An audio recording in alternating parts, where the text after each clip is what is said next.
Okay. Who do you think won? I think that Joe Biden definitely won the presidential debate tonight because he seemed to use more aggressive tactics, while as I feel Sarah Palin was always constantly defending what she just said against Joe Biden's rhetoric. I would have to go with Joe Biden. I mean, it looks like Biden pulled off the win because he was going with women and men very much higher in his answers. It's going to be a split. Quite frankly, there's really no great way to judge it.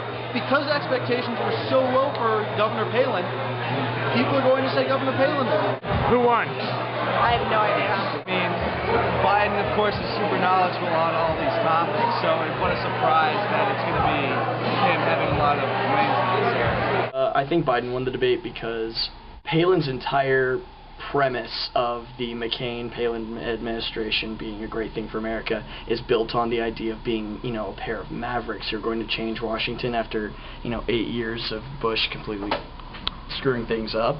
And at the very end, Biden completely sideswiped her entire maverick argument and cemented everything that John McCain has been doing for the past, 2 decades in the Senate to the same old Republican games, the same old partisan games that have been a trademark of the Bush administration. They both, did a fairly good job. Some answered better questions than others for sure, but I think they both did a fairly good job. I would say that they answered the questions the best way that a politician would answer the questions. I think Palin used a lot of sound bites. There were definitely a lot of sound bites, especially coming from Palin. I feel like at this point a lot of politicians really just play like what they think people want to hear, and they're not even really listening to what the questions are. I don't think they touched on social issues quite enough, but definitely the gay marriage, gay civil union type argument was really interesting because they both had the same, eventual answer that they didn't,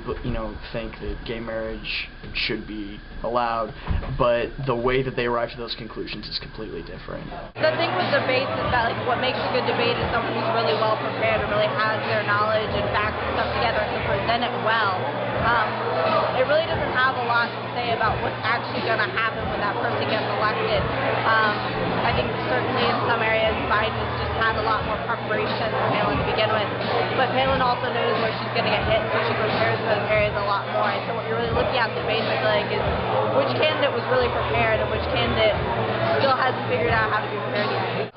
As a female, I feel like that true feminists want the best of the best in the White House. We shouldn't have the first woman in the White House simply because she's a woman. We should have the first woman in the White House because she truly deserves to be there, and I don't think Sarah Palin is that person. Next, I hope that both the campaigns focus on the economy. Yes, I'm very excited for the next debate. All right, now I'm going to go back to working on my school newspaper.